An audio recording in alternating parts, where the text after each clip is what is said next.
అసలు machineries of charity సంస్థపై గతంలో వచ్చిన అనేక వివాదాలు ఆరోపణలు మళ్ళీ బయటకు వచ్చాయి. ఇప్పుడు అవన్నీ సోషల్ మీడియాలో చర్చకు దారితీస్తున్నాయి. మిషనరీస్ ఆఫ్ చారిటీపై ఉన్న ప్రధాన ఆరోపణల్లో చైల్డ్ ట్రాఫికింగ్, పిల్లల అక్రమ రవాణా. అమెరికాలో వాషింగ్టన్ లో బయలుదేరిన మార్కో రూబియో నేరుగా కోల్కతాకి చేరి మిషనరీస్ ఆఫ్ చారిటీ నన్ తో చర్చలు సమావేశాలు నిర్వహించడం జరిగింది. మదర్ తెరీసా వారసురాలు ఎవరైతే ఉన్నారో వీళ్ళెళ్ళి ఈ మధ్య అసెంబ్లీలో చిత్తుగా ఓడిపోయిన మమతా బెనర్జీని కలవడం జరిగింది. చారిటీ మమతా బెనర్జీతో ఒక సమావేశమైన మర్నాడు అమెరికా ప్రతినిధి మిషనరీస్ ఆఫ్ చారిటీస్ వాళ్లతో సమావేశం అవడం ఇప్పుడు చాలా మందికి అనేక అనుమానాలకి తావిస్తోంది అన్నమాట. Mother Teresa machineries of charity పనితీరుపై మీడియా, సామాజిక కార్యకర్తలు మరింత నిశ్చితంగా దృష్టి పెట్టడం జరిగింది. ఈ మిషనరీస్ ఆఫ్ చారిటీ సంస్థకు ఫారెన్ ల్యాండ్స్ ను, విదేశాల నుంచి వచ్చే విరాళాల ప్రవాహానికి అడ్డుకట్ట పడే విధంగా కేంద్ర ప్రభుత్వం కొన్ని నిర్ణయాలు తీసుకోవడం జరిగింది. మిషనరీస్ ఆఫ్ చారిటీస్ మీద కూడా కొన్ని రకాల ఆరోపణలు ఉన్నాయి. ఏం చెప్పితే మిషనరీస్ ఆఫ్ చారిటీస్ వాళ్ళు మార్కో రూబియో అనే అమెరికన్ ఏజెంట్ కి ఏం చెప్పారు? లేదు అమెరికా నుంచి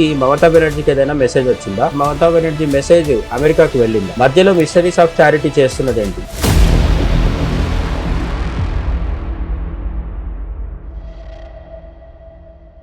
నమస్తే, welcome to Gandeevam. American senator Marco Rubio Mother Teresa machineries of charity Kolkata మహానగరంలో ఉన్న మిషనరీస్ ఆఫ్ చారిటీని సందర్శించడం అంతర్జాతీయంగా పెద్ద చర్చకు దారితీసింది. ఎందుకు అన్నప్పుడు ఈ సందర్శన నేపథ్యంలో అసలు మిషనరీస్ ఆఫ్ చారిటీ సంస్థపై గతంలో వచ్చిన అనేక వివాదాలు, ఆరోపణలు మళ్ళీ బయటకు వచ్చాయి. ఇప్పుడు అవన్నీ సోషల్ మీడియాలో చర్చకు దారితీస్తున్నాయి. ఇంతకు మిషనరీస్ ఆఫ్ చారిటీ అనేది ఒక సేవా సంస్థ మదర్ తెరేసా స్థాపించింది అని మనం పుస్తకాల్లో చదువుకుంటూ ఉంటాం. మిషనరీస్ ఆఫ్ చారిటీ అనేది ఒక గొప్ప మానవీయ దృక్పథంతో పనిచేసే ఒక గొప్ప సేవా సంస్థ అని మనకు చెబుతూ ఉంటారు. కానీ అటువంటి మిషనరీస్ ఆఫ్ చారిటీ ఎందుకు కాంట్రవర్షియల్ గా మారింది? దాని చరిత్రలో ఎందుకు చాలా మంది మిషనరీస్ ఆఫ్ చారిటీ పట్ల అనుమానాలు వ్యక్తం చేయాల్సి వచ్చింది? అవేంటో ఇప్పుడు చూద్దాం. మిషనరీస్ ఆఫ్ చారిటీ పై ఉన్న ప్రధాన ఆరోపణల్లో చైల్డ్ ట్రాఫికింగ్, పిల్లల అక్రమ రవాణా వ్యవహారం చాలా తీవ్రమైంది. పైకి అనాథ పిల్లలు లేదంటే వీధి బాలలు వీళ్లకు సేవ చేస్తున్నట్టుగా కనిపించే మిషనరీస్ ఆఫ్ చారిటీ అక్రమంగా పిల్లల్ని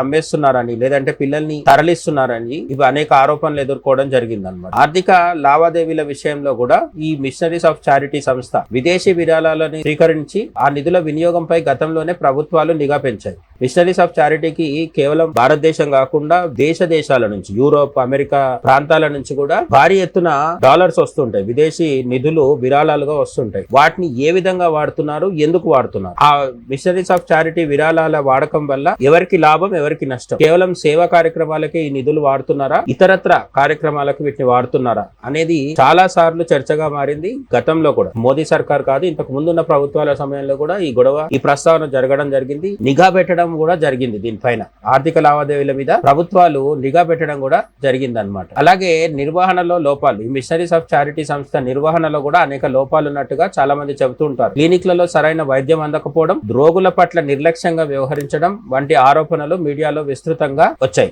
మరణశయ్య పైన ఉన్న, తుది క్షణాల్లో ఉన్న అభాగ్యులు ఎవరైతే ఉంటారో వాళ్ళకి ఎంతటి పెయిన్ వస్తున్నా, ఎంతటి నరకయాతన కనిపిస్తున్నా, మరణించే క్షణంలో ఎంతటి నొప్పి, ఎంతటి బాధ, ట్రామా అంటారు, ఇటువంటిది ఉన్నా సరే దాన్ని పట్టించుకోకుండా మతపరమైన అంశాలకే ప్రాముఖ్యతనివ్వడం, కన్వర్షన్ కోసం ప్రయత్నించడమే తప్ప నిజంగా ఈ మిషనరీస్ ఆఫ్ చారిటీ సంస్థ చనిపోయే వారిని కాపాడుతున్నట్టుగా ఎక్కడ దాఖలాలు లేవని చాలా మంది ఆరోపణలు చేశారు. దీనిపైన పుస్తకాలు కూడా రాయడం జరిగింది. గూగుల్ చేస్తే మనకు చాలా ఇన్ఫర్మేషన్ కనిపిస్తుంది. ఇటువంటి ఆరోపణల నేపథ్యంలో కూడా ప్రభుత్వాలు నిఘా పెట్టడం జరిగింది. ప్రభుత్వాలు దీనిపైన దృష్టి పెట్టడం జరిగింది. అయితే సంస్థ ఏం చెప్తుంది? మిషనరీస్ ఆఫ్ చారిటీ సంస్థ చెప్తున్నది ఏంటంటే ఇవన్నీ అవాస్తవాలని, సహజంగానే ఇవన్నీ అవాస్తవాలని, తమపై కావాలని లేనిపోని ఆరోపణలు చేస్తున్నారని మిషనరీస్ ఆఫ్ చారిటీ ఎప్పుడు చెబుతూ వస్తుంది. తాజాగా ఏం కామెంట్ చేయలేదు వాళ్ళు, కానీ రెగ్యులర్ గా వాళ్ళ స్టాండ్ ఏంటంటే అన్ని అబద్ధాలు అని మాత్రమే చెప్తున్నారు.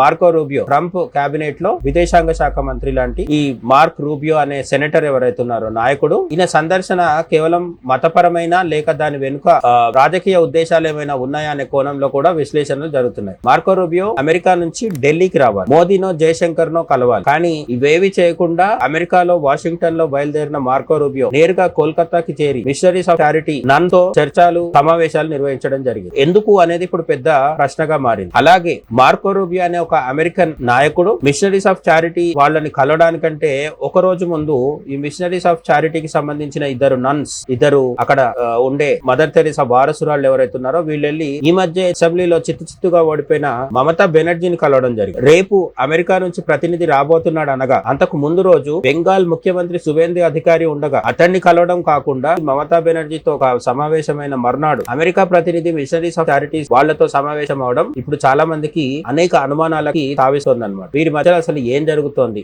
మమతా బెనర్జీ ఏం చెప్పితే మిషనరీస్ ఆఫ్ చారిటీస్ వాళ్ళు మార్కో రూబియో అనే అమెరికన్ ఏజెంట్ కి ఏం చెప్పారు, లేదు అమెరికా నుంచి మమతా బెనర్జీకి ఏదైనా మెసేజ్ వచ్చిందా, మమతా బెనర్జీ మెసేజ్ అమెరికాకు వెళ్ళిందా, మధ్యలో మిషనరీస్ ఆఫ్ చారిటీ చేస్తున్నది ఏంటి, ఇలా చాలా రకాల రాజకీయ విశ్లేషణలు, అనుమానాలు ఇటువంటివన్నీ కూడా ప్రస్తుతం ఇంటర్నెట్ లో హల్చల్ చేస్తున్నాయి. వీటికి గట్టి ఆధారాలు అంటూ ఉండవు, కానీ జరుగుతున్న పరిణామాల నేపథ్యంలో కొన్ని మాత్రం నమ్మక తప్పని పరిస్థితిలో ఉంటాయి. మొత్తానికైతే మిషనరీస్ ఆఫ్ చారిటీ మమతా బెనర్జీకి మార్కో రూబియోకి మధ్య అనుసంధానంగా నిలవడం అనేది ఇప్పుడు పెద్ద చర్చగా మారింది అన్నమాట. అంతేకాకుండా ఇలాంటి వివాదాలు, పాత ఆరోపణలు మిషనరీస్ ఆఫ్ చారిటీ సంస్థ ప్రతిష్టను, సాధారణ ప్రజల దృష్టిలో నమ్మకాన్ని దెబ్బతీస్తున్నాయి అని చెప్పి కూడా కొంతమంది అంటున్నారు. మిషనరీస్ ఆఫ్ చారిటీ ఒకప్పుడు ఉన్నంత గొప్పగా ప్రతిష్టాత్మకంగా ఇప్పుడు లేదు, తగ్గింది, దాని స్థాయి తగ్గింది అని చెప్పి కూడా కొందరు అంటున్నారు అన్నమాట. ఇప్పుడు ఈ ఘటనతో Mother Teresa missionaries of charity పనితీరుపై మీడియా, సామాజిక కార్యకర్తలు మరింత నిశ్చితంగా దృష్టి పెట్టడం జరిగింది. చాలా మంది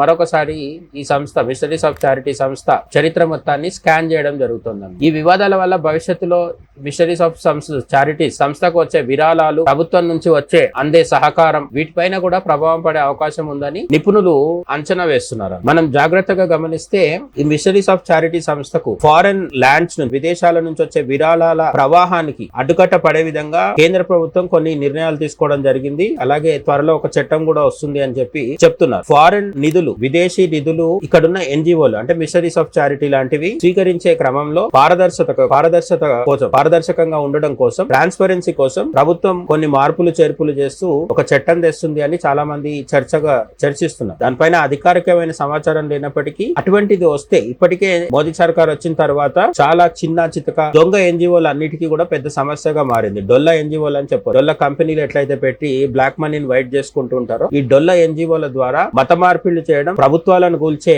అస్థిరత్వానికి కారణమవడం, ఇటువంటివన్నీ విదేశీ నిధుల్ని వాడి ఇక్కడ చేస్తూ ఉంటారు. మన కాశ్మీర్ లో కొన్ని సంస్థలు విదేశీ నిధులు తీసుకొచ్చి రాళ్లు విసిరే వాళ్ళకి డబ్బులు పంచడం లాంటివి చేసేవి. వాటన్నిటి మీద కొరడా జులిపించడం జరిగింది. అలాగే మిగతా రాష్ట్రాల్లో ఉన్న ఎన్జిఓలు క్రైస్తవ మత మార్పిళ్లకు సహాయపడుతున్నాయని ఆరోపణలు ఉన్నాయి. అలాగే కొందరు యాక్టివిస్టులు అని చెప్పుకునే వాళ్ళు నిరంతరం మోడీ మీద బురద జల్లుతూ, జాతీయవాదం మీద బురద జల్లుతూ, లేదంటే ఒక దేశ అభివృద్ధికి ఉపయోగపడే పెద్ద ప్రాజెక్ట్ ఏదైనా రాగానే ప్రభుత్వాలు ప్రజల్ని రెచ్చగొట్టి నిరసనలు చేయించడం, రైతుల్ని, సామాన్య ప్రజల్ని తప్పుదోవ పట్టించి భారతదేశ అభివృద్ధిని అడ్డుకోవడం, ఇటువంటివన్నీ ఎన్జిఓలు చేస్తూ దానికి విదేశాల నుంచి విరాళాలు అడ్డగోలుగా పొందుతూ రూల్స్ లో ఉన్న లూప్ హోల్స్ అడ్డు పెట్టుకుని ఇంతకాలం పబ్బం గడిపేస్తూ వచ్చాయి. ఇటువంటి ఆరోపణలన్నీ మిషనరీస్ ఆఫ్ చారిటీస్ మీద లేనప్పటికీ మిషనరీస్ ఆఫ్ చారిటీస్ మీద కూడా కొన్ని రకాల ఆరోపణలు ఉన్నాయి. మత మార్పిళ్లు, మనం మాట్లాడుకున్నట్టుగా చైల్డ్ ట్రాఫికింగ్, పిల్లల్ని అమ్మడం, పిల్లల్ని తరలించడం, ఇలాంటివన్నీ జరుగుతున్నాయనే ఆరోపణలు ఉన్నాయి.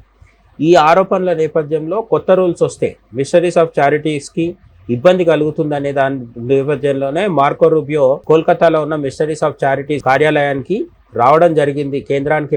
మిషనరీస్ ఆఫ్ చారిటీస్ కేంద్రానికి రావడం జరిగిందని చాలా మంది భావిస్తున్నారు. అంతేకాకుండా మార్కో రూబియో ఇండియాకి వచ్చే ముందే అమెరికాలో ఉన్న మరో నాయకుడు మిషనరీస్ ఆఫ్ చారిటీ గురించి భారతదేశంతో చర్చించి మిషనరీస్ ఆఫ్ చారిటీకి ఫారిన్ ఫండ్ ఆగిపోకుండా చర్యలు తీసుకోవాలని చెప్పి మార్కో రూబియోని మరొక నాయకుడు అభ్యర్థించడం జరిగింది. ఇవన్నీ దృష్టిలో పెట్టుకున్నప్పుడు మిషనరీస్ ఆఫ్ చారిటీస్ అనే సంస్థ భారతదేశ కార్యాలయం మీద, అది బెంగాల్లో మమతా బెనర్జీ ఓడిపోయిన తర్వాత, జాతీయవాద కాషాయ ప్రభుత్వం బెంగాల్లో తొలిసారి వచ్చిన తర్వాత అమెరికాకి మిషనరీస్ ఆఫ్ చారిటీస్ మీద ఎందుకింత ఆసక్తి ఉంది అనేది ఇప్పుడు చాలా మంది అనుమానంతో కూడిన ఆసక్తిని అయితే ప్రదర్శిస్తున్నారు. కొంతమంది చెప్పేది ఏంటంటే, ఒక అడుగు ముందుకేసి బంగ్లాదేశ్ భారత్ సరిహద్దులో ఉన్న బెంగాల్ రాష్ట్రంలో మోదీ సర్కార్ డబుల్ ఇంజన్ సర్కార్ రావడంతో, సువేందు అధికారి లాంటి జాతీయవాది కఠినమైన నిర్ణయాలు తీసుకుంటూ ఉండడంతో ఏదో ఒక విధంగా బంగాళాఖాతం ప్రాంతంలో తన పట్టు నిలుపుకోవాలని ప్రయత్నిస్తున్న అమెరికాకి మిషనరీస్ ఆఫ్ చారిటీస్ లాంటి సంస్థలు కూడా తెర వెనుక ఉపయోగపడుతూ ఉంటాయి. ఇప్పుడు అది కష్టమయ్యే పరిస్థితి క్లిష్టంగా మారింది కాబట్టి అమెరికా